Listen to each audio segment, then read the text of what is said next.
भैन जी प्रकाश कौर बहुत साडे सीनियर ने, उन्होंने नगर तो आईया हुई मेरिया भैणां ते भारतीय जनता पार्टी के सारे सीनियर जूनियर कार्यकर्ता मेरे सामने बैठे, जिले के वाइस प्रधान सुखदेव थम्मन जी, मेरे नाल बैठे एससी मोर्चा के प्रधान श्री यशपाल कुंडल जी, ते इधर MLA तुहाडे बैठे जिहड़े कमल दे फुल वाले मैडम रेनू कश्यप जी, सारिਆਂ ਨੂੰ मेरे ਵੱਲੋਂ वाहिगुरू जी का खालसा वाहिगुरू जी की फतेह।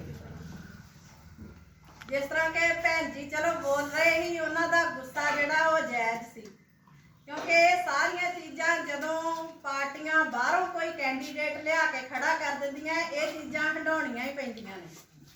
ਧੁੱਪੜ साहब आए ही चंडीगढ़ तो कैंडीडेट, इस करके उन्होंने अपने पिंडां दा पता ही नहीं कि पिंड किहड़े है किहड़े नहीं। जदों कैंडीडेट बाहरों आउंदा ते आउंदियां पहलां एक किराए ते कोठी लैंदा, उस तो बाद वो सारा जिहड़ा आ वो एरिए दा हाल चाल पुछदा, फिर हौली हौली ते इदां करदिआं मेरा ख्याल है जे नवां कोई पिंड दे विच आया होवे ते 5 कुछ साल उहनूं हाल चाल जानण ते जाण पछाण करदिआं लग जांदे। सो नवा कैंडीडेट जिहड़ा उहनूं जाण पछाण करदे 5 साल लग जांदे ने, उहने काम की करने हुंदे आ।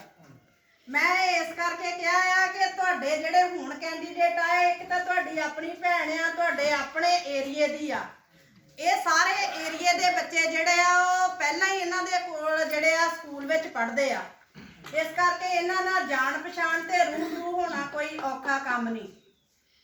दूसरा देखो, असीं सारे मेरा ख्याल सरदारां दे ही पिंड च आए आ, मैं भी आप जट सिख सरदार फैमिली नूं बिलोंग करदी हाँ।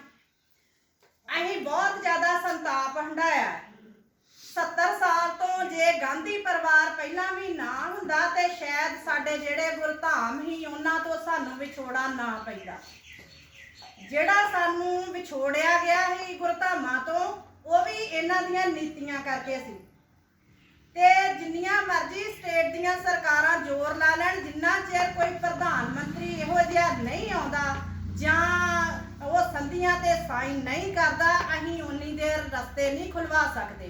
बॉर्डरां दे रस्ते जिहड़े आ वो इक्को एक ताकत हुंदी है प्रधानमंत्री दे हत्थ, जिहड़ा उन्होंने खोलिया।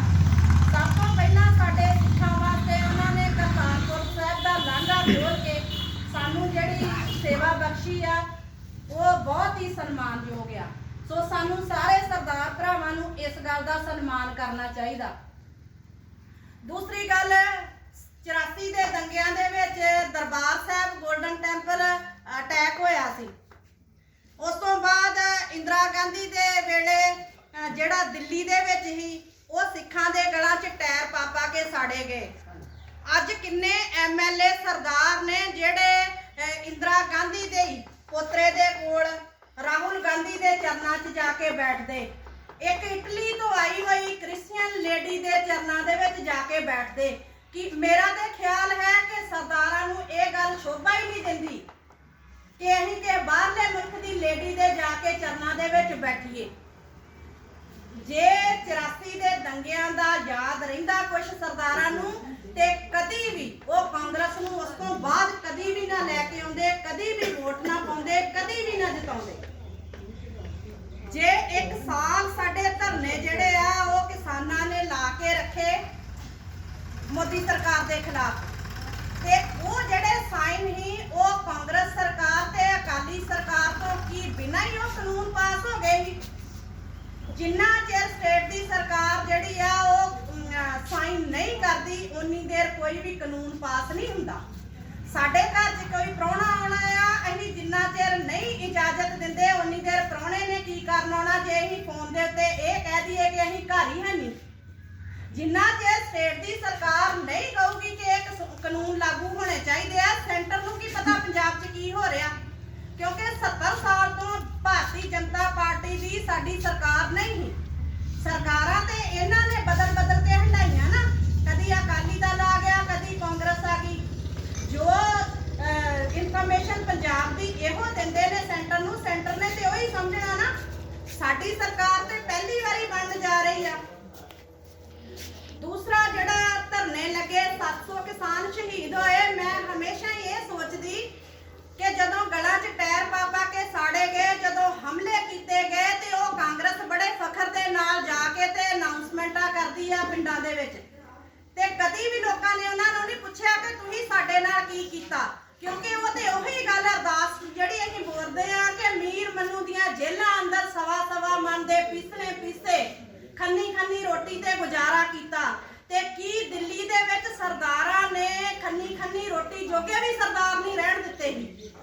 ਉਹਨਾਂ ਦੇ ਪਰਿਵਾਰਾਂ ਦੇ ਪਰਿਵਾਰ ਜਿਹੜੇ ਸਾੜ ਕੇ ਤਬਾਹ ਕਰ ਦਿੱਤੇ। ਕਦੀ ਇਹਨਾਂ ਬੀਬੀਆਂ ਨੇ ਕਦੇ ਕਿਸੇ ਨੇ ਉਹ ਸਵਾਲ ਕਾਂਗਰਸ ਨੂੰ ਕੀਤਾ ਕਿ ਤੁਸੀਂ ਪੱਗਾਂ ਬੰਨ ਕੇ ਆ ਗਏ ਹੋ, ਕਿੰਨੇ ਹਮਲੇ ਹੋਏ ਸੀ, ਕਿੰਨੇ ਸਰਦਾਰ ਮਾਰੇ ਗਏ ਸੀ? ਕੀ ਦੋਸ਼ ਨਹੀਂ ਉਹਨਾਂ ਸਿੱਖਾਂ ਦਾ? ਜੇ 700 ਕਿਸਾਨ ਮਾਰੇ ਗਏ ਆ ਤੇ ਭਾਈ ਸਾਹਿਬ ਇੱਕ ਸਾਲ ਦੇ ਵਿੱਚ ਕੀ 700 ਹਾਰਟ ਅਟੈਕ ਨਹੀਂ ਹੁੰਦੇ? ਕੀ ਰਸਤਿਆਂ ਦੇ ਵਿੱਚ ਐਕਸੀਡੈਂਟ ਨਹੀਂ ਹੁੰਦੇ? ਮੋਦੀ ਜੀ ਨੇ ਹਮਲਾ ਤੇ ਨਹੀਂ ਕਰਵਾਇਆ ਕਿਸੇ ਤੇ? ਕੀ ਭਾਰਤੀ ਜਨਤਾ ਪਾਰਟੀ ਦੇ ਲੋਕ ਬੰਦੂਕਾਂ ਲੈ ਕੇ ਉੱਥੇ ਖੜੇ ਹੋ ਗਏ ਸੀ? ਹਮਲੇ ਕਰਵਾਏ ਗਏ ਆ। ਜਿਹੜੀ ਮੌਤ ਆ ਉਹ ਇੱਕ ਅਟਲ ਸਚਾਈ ਆ। ਮੌਤ ਜਦੋਂ ਜਨਮ ਲਿਖਿਆ ਜਾਂਦਾ ਉਦੋਂ ਹੀ ਸਾਰੇ ਗ੍ਰੰਥਾਂ ਦੇ ਵਿੱਚ ਇਹ ਲਿਖਿਆ ਗਿਆ ਕਿ ਜਦੋਂ ਬੰਦੇ ਦਾ ਜਨਮ ਹੁੰਦਾ ਹੈ ਮੌਤ ਉਸੇ ਟਾਈਮ ਉਹਦੇ ਮੱਥੇ ਤੇ ਲਿਖੀ ਜਾਂਦੀ ਆ। ਤੇ ਮੌਤ ਉਦੋਂ ਹੀ ਆਉਣੀ ਆ ਜਦੋਂ ਸਾਡੀ ਲਿਖੀ ਆ। ਜੇ ਸਾਡੀ ਐਕਸੀਡੈਂਟ ਨਾਲ ਮੌਤ ਆਉਣੀ ਤੇ ਐਕਸੀਡੈਂਟ ਨਾਲ ਆਉਣੀ ਆ। ਜੇ ਹਾਰਟ ਅਟੈਕ ਨਾਲ ਆਉਣੀ ਤੇ ਹਾਰਟ ਅਟੈਕ ਨਾਲ ਆਉਣੀ ਆ। ਜੇ ਅਸੀਂ ਸੁੱਤੇ ਹੀ ਸੌ ਜਾਂਦੇ ਆ ਤੇ ਕਈ ਵੇਖੋ ਤੁਸੀਂ ਕਿੰਨੇ ਇਹੋ ਜਿਹੀਆਂ ਟ੍ਰੈਜਡੀਆਂ ਨੇ ਜਿਹੜੇ ਲੋਕ ਸੁੱਤੇ ਹੀ ਸੌ ਜਾਂਦੇ ਆ। ਬਾਥਰੂਮ 'ਚ ਨਹਾਉਣ ਜਾਂਦੇ ਆ, ਇੱਕ ਮੱਗ ਪਾਣੀ ਦਾ ਪਾਇਆ, ਤੱਤੇ ਠੰਡੇ ਹੋ ਜਾਂਦੇ, ਉਸੇ ਵੇਲੇ ਅਟੈਕ ਹੋ ਜਾਂਦਾ, ਸਾਇਲੈਂਟ ਅਟੈਕ ਹੋ ਜਾਂਦੇ ਨੇ। ਇਸ ਕਰਕੇ ਇਹੋ ਜਿਹੇ ਇਸ਼ੂ ਜਿਹੜੇ ਆ ਇਹ ਤੇ ਮੰਨਣੇ ਹੀ ਨਹੀਂ ਚਾਹੀਦੇ। ਇਹ ਸਾਡੇ ਮੰਨਣ ਦੀ ਗੱਲ ਆ ਕਿ ਅਸੀਂ ਕੀ ਮੰਨਦੇ ਆ। ਜਿਹੜੇ ਲੋਕ ਪਰਮਾਤਮਾ ਨੂੰ ਮੰਨਦੇ ਆ ਉਹ ਇੱਕ ਸਾਦੇ ਪਰਿਵਾਰ ਦੇ ਸਾਦੇ ਜੀਵਨ ਦੇ ਪਰਿਵਾਰ ਨੂੰ ਜਿਹੜੀ ਆ ਉਹ ਜ਼ਿਆਦਾ ਤਰਜੀਹ ਦਿੰਦੇ ਆ। ਸੀਤਾਰਾਮ ਕਸ਼ਪ ਜੀ ਨੇ ਐਮਐਲਏਸ਼ਿਪ ਹੰਢਾਈ, ਉਹਨਾਂ ਨੇ ਕੋਈ ਇਸ ਤਰ੍ਹਾਂ ਦੀ ਗੁੰਡਾਗਰਦੀ ਕਰਕੇ ਐਮਐਲਏਸ਼ਿਪ ਨਹੀਂ ਕੀਤੀ। ਇਹ ਦੀਨਾਨਗਰ ਸ਼ਹਿਰ ਦੇ ਵਿੱਚ ਭਾਵੇਂ ਹੀ ਕਿਸੇ ਪਿੰਡ ਦੇ ਵਿੱਚ ਆਈਏ, ਬੀਬੀ ਜੀ ਨੇ ਧੁੱਪੜ ਸਾਹਿਬ ਦੀ ਗੱਲ ਉਠਾਈ। ਕੀ ਤੁਹਾਡੇ ਕੋਲ ਸੀਤਾਰਾਮ ਕਸ਼ਪ ਜੀ ਦਾ ਇੱਕ ਵੀ ਪੁਆਇੰਟ ਹੈ ਕਿ ਉਹ ਗੁੰਡਾਗਰਦੀ ਵਾਲਾ ਰਾਜ ਕਰਕੇ ਗਏ ਆ 5 ਸਾਲ? ਜੇ ਮੰਨ ਲਿਆ ਜਾਏ ਕਿ ਧੁੱਪੜ ਸਾਹਿਬ ਨੇ ਤੁਹਾਡੀਆਂ ਕੰਮ ਨਹੀਂ ਕੀਤੇ ਤੇ 35 ਸਾਲ ਜਿਹੜਾ ਅਰੁਣਾ ਚੌਧਰੀ ਨੇ ਰਾਜ ਕੀਤਾ ਹੈ ਆਪਣੇ ਸਹੁਰੇ ਤੋਂ ਲੈ ਕੇ 7 ਵਾਰੀ ਐਮਐਲਏਸ਼ਿਪ ਹੰਢਾਈ ਆ, ਉਹਨੇ ਤੁਹਾਡਾ ਕੀ ਕੀਤਾ? ਇਸ ਦਰਵਾਜ਼ੇ ਤੋਂ ਬਾਹਰ ਨਿਕਲ ਕੇ ਵੇਖ ਲਈਏ ਤੇ ਇੱਥੋਂ ਗੰਦ ਸ਼ੁਰੂ ਹੋ ਜਾਂਦਾ, ਗੱਡੀਆਂ ਵੀ ਨਹੀਂ ਚੱਲਦੀਆਂ। ਇਹੋ ਜਿਹੀ ਉਹਨੇ ਭੁੱਖਮਰੀ ਦੀ ਜ਼ਿੰਦਗੀ ਲੋਕਾਂ ਨੂੰ ਦਿੱਤੀ ਆ ਕਿ ਗਰੀਬ ਤਰਾ ਕਰ ਰਹੇ ਆ। ਲੋਕਾਂ ਦੇ ਜਿਹੜੇ ਫ੍ਰੀ ਐਜੂਕੇਸ਼ਨ ਵਾਲਾ ਇੱਕ ਤੁਹਾਡੇ ਦੋਦਵਾ ਜਿਹੜਾ ਹੀ ਉਹ ਖੁੱਲਿਆ ਸੀਗਾ ਕਾਲਜ, ਉਹ ਵੀ ਉਹਨੇ ਬੰਦ ਕਰਾਤਾ। ਉਹਨੇ ਕੀ ਸਹੂਲਤਾਂ ਲੈ ਕੇ ਆਉਣੀਆਂ? ਉਹਦੇ ਵਰਤਲਾ ਬੋਲੇ ਕਾਂਗਰਸ ਦੇ ਵਰਤਲਾ ਬੋਲੇ। ਇਹ ਪ੍ਰਕਾਸ਼ ਕੌਰ ਭੈਣ ਜੀ ਸਾਡੇ ਬਹੁਤ ਹੀ ਜਿਹੜੇ ਆ ਸੀਨੀਅਰ ਕਾਰਿਆਕਰਤਾ ਆ। ਮੈਂ ਇੱਥੇ ਉਹਨਾਂ ਦੀ ਡਿਟੇਲ ਦੱਸਣ ਨਹੀਂ ਆਈ, ਪਰ ਹੁਣ ਜੇ ਸੈਂਟਰ ਦੇ ਵਿੱਚ ਸਾਡੀ ਸਰਕਾਰ ਆ, ਜੇ ਤੁਸੀਂ ਜਿਹੜੀਆਂ ਸਹੂਲਤਾਂ ਤੋਂ ਵਾਂਝੇ ਰਹਿ ਗਏ ਹੋ, ਜੇ ਤੁਸੀਂ ਭਾਰਤੀ ਜਨਤਾ ਪਾਰਟੀ ਦੀ ਸਰਕਾਰ ਪੰਜਾਬ ਦੇ ਵਿੱਚ ਵੀ ਲੈ ਕੇ ਆਓਗੇ ਤੇ ਇਹ ਜਿਹੜੀਆਂ ਬੇਟੀਆਂ ਆ ਇਹਨਾਂ ਵਾਸਤੇ 33% ਜਿਹੜਾ ਹੁਣ ਨਵਾਂ ਆ ਉਹ ਕੋਟਾ ਰੱਖਿਆ ਗਿਆ ਵਾ ਪੁਲਿਸ ਡਿਪਾਰਟਮੈਂਟ ਵਿੱਚ ਭਰਤੀ ਹੋਣ ਦਾ।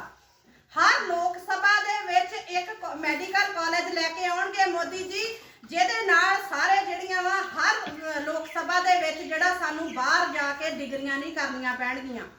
ਜਿਹੜੇ ਸਟੂਡੈਂਟ ਡਿਗਰੀਆਂ ਕਰ ਚੁੱਕੇ ਆ, ਜਿਹੜੇ ਵਿਹਲੇ ਘੁੰਮਦੇ ਪਏ ਆ, 2-2 ਸਾਲ ਵਾਸਤੇ ਉਹਨਾਂ ਨੂੰ 4-4 ਹਜ਼ਾਰ ਰੁਪਇਆ ਜਿਹੜਾ ਵਾ ਉਹ ਪਰ ਮੰਥ ਦਿੱਤਾ ਜਾਏਗਾ।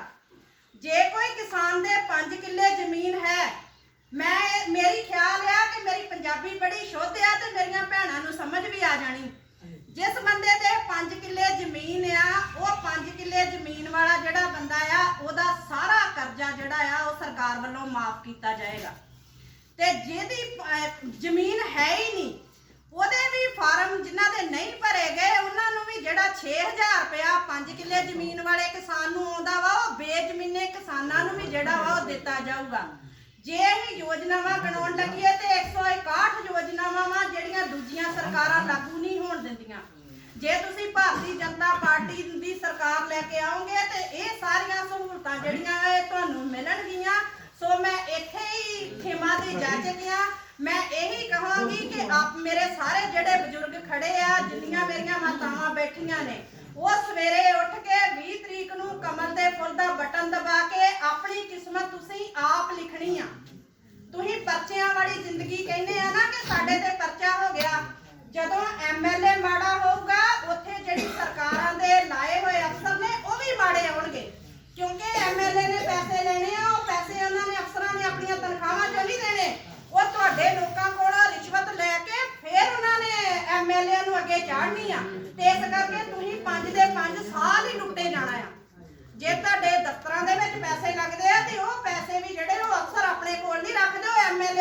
ਆ ਕਿਉਂਕਿ ਜਿਹੜੇ ਭੁੱਖੇ ਨੰਗੇ ਐਮਐਲਏ ਆਉਣਗੇ ਉਹਨਾਂ ਐਮਐਲਏਆਂ ਨੇ ਉਹ ਪੈਸੇ ਅਫਸਰਾਂ ਦੇ ਕੋਲੋਂ ਵਸੂਲਣੇ, ਅਫਸਰਾਂ ਨੇ ਲੈਣੇ ਤੁਹਾਡੇ ਕੋਲ। ਇਹ ਕਰਕੇ ਨਰਕ ਭਰੀ ਜ਼ਿੰਦਗੀ ਜਿਹੜੀ ਆ ਉਹ ਤੁਹਾਡੀ ਹੱਲ ਹੋ ਨਹੀਂ ਸਕਣੀ।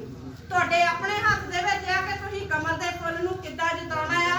ਮੈਂ ਇੱਥੇ ਹੀ ਆਪਣੀ ਬਾਣੀ ਨੂੰ ਵਿਰਾਮ ਦਿੰਨੀ ਆ। ਵਾਹਿਗੁਰੂ ਜੀ ਕਾ ਖਾਲਸਾ, ਵਾਹਿਗੁਰੂ ਜੀ ਕੀ ਫਤਿਹ। ਇਹ ਸਾਡੇ ਮੈਂ ਪਰਮਜੀਤ ਭੈਣ ਜੀ ਨੂੰ ਬੇਨਤੀ ਕਰਦਾ ਵੀ ਤੁਸੀਂ